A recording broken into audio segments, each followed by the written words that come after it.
এক গায়ে ছিল দুই কিষান, রহিম আর করিম।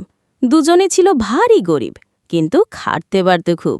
রহিম সবসময় নতুন নতুন পদ্ধতিতে চাষ করত, ইউটিউব দেখে শিখত আর সার ওষুধ মেপে দিত।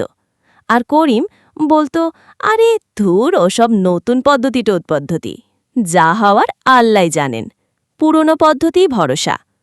দিন যায়, মাস যায়, যখন ফসল কাটার সময় আসে, দেখা হয় রহিমের ক্ষেত সোনালি ধানে ভরে গেছে, আর করিমের ক্ষেতে অর্ধেক ধানও হয়নি।